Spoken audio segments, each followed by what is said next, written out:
Right now, if you trip on a sidewalk and feel that sickening snap in your leg, your modern world springs into action. Within minutes, an ambulance arrives.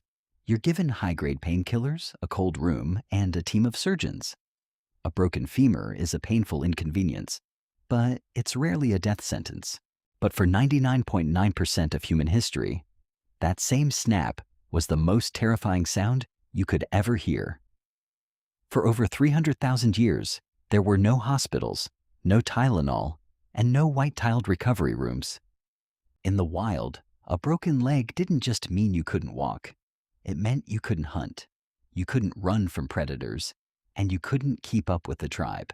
Tonight, we're looking at the lost history of human resilience.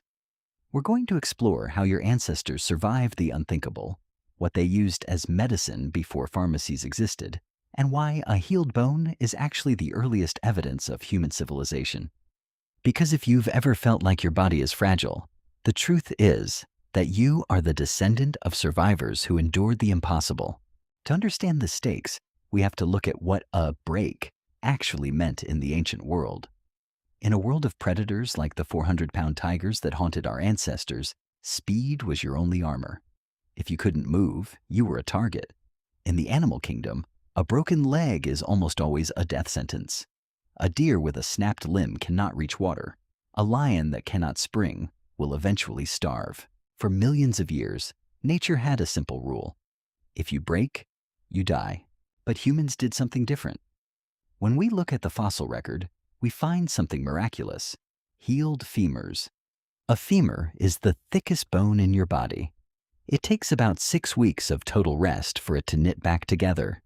In the ancient world, that meant for 42 days, someone had to bring you water. Someone had to share their food. Someone had to protect you from the things that move in the night.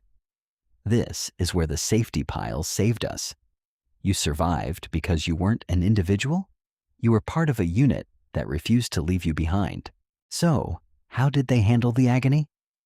We often think of ancient humans as primitive, but their knowledge of the great pharmacy, thus the natural world, was staggering. Before anesthesia, your ancestors used the world around them to dull the edges of pain. They utilized willow bark, which contains salicin, the chemical ancestor of modern aspirin. They used wild herbs, fermented night talk drinks, and even certain types of moss and mud that acted as natural antiseptics to keep infections at bay. But the painkillers weren't just chemical, they were social.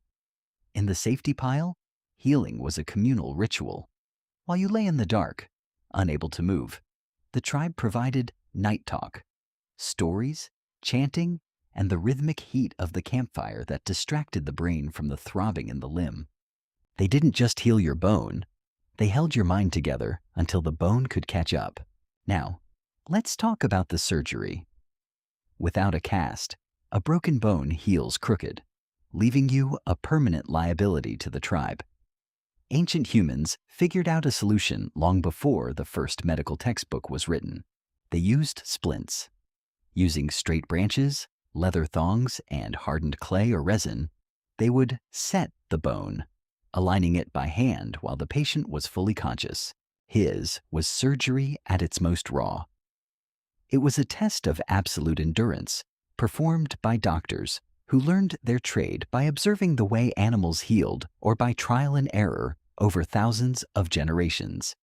They understood that the body wants to heal. Their job wasn't to fix you, but to provide the conditions, the stillness, and the alignment that allowed your biology to perform its 300,000-year-old magic. Today, we have traded the communal warmth of the tribe for the isolation of a hospital wing. We have replaced the safety pile with professional caregivers, and while we are safer and more comfortable than ever before, we have lost that deep ancestral connection to our own resilience. We often feel broken by the stresses of modern life, but your DNA remembers a time when you survived much worse with much less.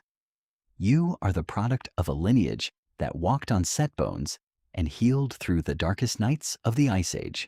The next time you feel a twinge of pain or a sense of fragility, remember the healed femurs of your ancestors. They didn't have painkillers. but they had each other, and that was enough. If you want to keep exploring the biological echoes of our survival, join the tribe and subscribe. We're going deeper into the stories that made us human. Because you are history,